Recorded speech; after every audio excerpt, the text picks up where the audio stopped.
Imagine walking through a maze with a blindfold on. Frustrating, isn't it? Now, what if I told you that blindfold is something you put on yourself? That's right. This is the essence of self-deception.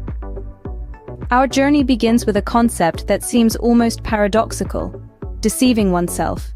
It's a psychological mechanism where we convince ourselves of a reality that doesn't exist. Why would we do that, you ask? Well, it's a survival strategy, a coping mechanism of sorts. We often resort to self-deception to avoid discomfort or face harsh truths. Think of it as wearing a mask. This mask creates a comforting illusion, shielding us from the discomfort of reality. But the problem is, while this mask might offer temporary relief, it hinders our path to truth and clarity. The truth might be harsh, even unbearable at times, but it's necessary for growth and progress.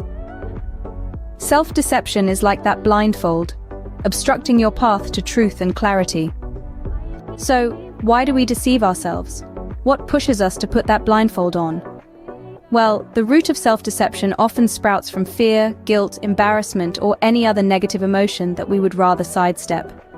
When we are faced with situations that stir these unsettling feelings, the easy way out seems to be to just cover them up, to deny their existence. For instance, imagine being in a room filled with smoke. You can't see clearly, and the smoke is choking you. But you tell yourself it's just fog, it's not harmful. That's self-deception. This self-deception is not an act of cowardice, but rather it's a defense mechanism, a psychological armor we wear to protect ourselves from internal conflict. We deceive ourselves to maintain our sanity, to keep our self-image intact. You see, the human mind is a complex entity, capable of incredible feats, and self-deception is one of them. It's a survival tactic, a shield against the unpleasant and the uncomfortable. But what happens when we live under the veil of self-deception? What are the effects? Imagine you're an artist, but you're only ever working with half the color palette. That's what self-deception does. It inhibits our personal growth. We might convince ourselves we're doing just fine, but in reality, we're not reaching our full potential. We're not painting with all the colors. And it doesn't stop there. Self-deception can strain our relationships. When we deceive ourselves, we're not being honest with others either. It's like we're playing a character in our own lives, and that can lead to miscommunication, misunderstandings, and ultimately, mistrust. Then there's the matter of decision-making. Self-deception skews our perception of reality. It's like we're navigating through life with a distorted map. We make poor decisions because we're not seeing things as they truly are. In the grand scheme of things, self-deception is a roadblock to authenticity and growth. We've talked about the what, the why, and the how. Now let's talk about the so what.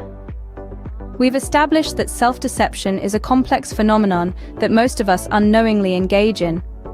We've delved into its roots and the ripple effects it can have on our lives. But knowing this is only half the battle. The next step is acknowledging our self-deceptive tendencies and actively working to overcome them. Here's a simple starting point. Start by observing your thoughts and actions. Are there any patterns that seem to recur, especially those that lead to negative outcomes? These might be signs of self-deception at play. Next, challenge these patterns.